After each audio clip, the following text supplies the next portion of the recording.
ये जनपद लोकदल का जनपद है, लोकदल का था, लोकदल का रहेगा और इस जनपद में लोकदल का ही मेंबर ऑफ पार्लियामेंट जनपद मुजफ्फरनगर की लोकसभा से चुनाव लड़ेगा। अगर जयंत चौधरी ने एक बार उंगली भी उठा दी इस जनपद के अंदर, चौधरी जयंत सिंह जी की सांसद निधि का पैसा है, उन्होंने धोखे से उनको हराने का काम किया था। उनका काम दूसरों के पत्थर पर अपना पत्थर लगाने का है। मैं आप लोगों से एक अनुरोध करना चाहता हूं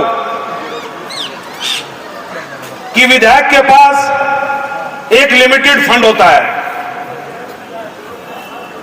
देश और प्रदेश के अंदर जो सरकार चल रही है उससे आप भली भांति परिचित हैं।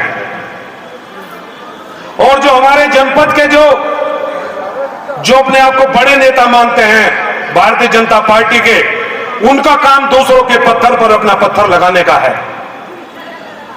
आपने देखा होगा अब से कुछ समय पहले एक टेंडर हुआ था, दिन भी नहीं निकलने दिया था बुढ़ाना विधानसभा के अंदर, उन्होंने अपना पत्थर लगाने का काम किया था। हमारे जितने भी तमाम जिला पंचायत के मेंबर यहां बैठे हैं, उनको 1 रुपए का काम इस जिला पंचायत के अंदर नहीं मिला। पर मैं अपने भाइयों से अनुरोध करता हूं कि आप अपने क्षेत्र में अपना आना जाना बनाकर रखो। कोई बात नहीं, काम तो कम भी हो जाएगा। सब लोगों को जानकारी है कि आपको विकास कार्य में आपकी भागीदारी नहीं की जा रही है। विधायक जी ने बहुत ही प्रशंसनीय कार्य किया है। कुछ लोगों को जानकारी नहीं होती, उन्होंने अपने जितने भी कार्य थे उनको सार्वजनिक रूप से आपके सामने रखने का काम किया है। बहुत बड़ी बात है। और एक जनपद के अंदर एक बहुत बड़ी भ्रांति चल रही है। गांव से कार्यकर्ता फोन करता है जिसको पार्टी से लगाव है और अपने नेता के प्रति लगाव है और अपने जनपद के अंदर अपनी बात को रखना चाहता है, तो मैं आप लोगों के बीच में एक बात स्पष्ट रूप से कहना चाहता हूं, यह जनपद लोकदल का जनपद है, लोकदल का था, लोकदल का रहेगा और इस जनपद में लोकदल का ही मेंबर ऑफ पार्लियामेंट जनपद मुजफ्फरनगर की लोकसभा से चुनाव लड़ेगा। क्योंकि पिछली बार हमारे नेता स्वर्गीय चौधरी अजीत सिंह जी जनपद मुजफ्फरनगर से पार्लियामेंट का चुनाव लड़े थे और जो प्रदेश और देश के अंदर यह बेईमान सरकार चल रही है, उन्होंने धोखे से उनको हराने का काम किया था। चौधरी साहब एक बहुत ही भले व्यक्तित्व के व्यक्ति थे। वो जनपद में किसी तरह का कोई बात खराब नहीं करना चाहते थे। उन्हें लगा अगर कोई बात खराब हो गई तो जनपद में इस तरह का माहौल हो जाएगा कि उसको कोई संभाल नहीं पाएगा।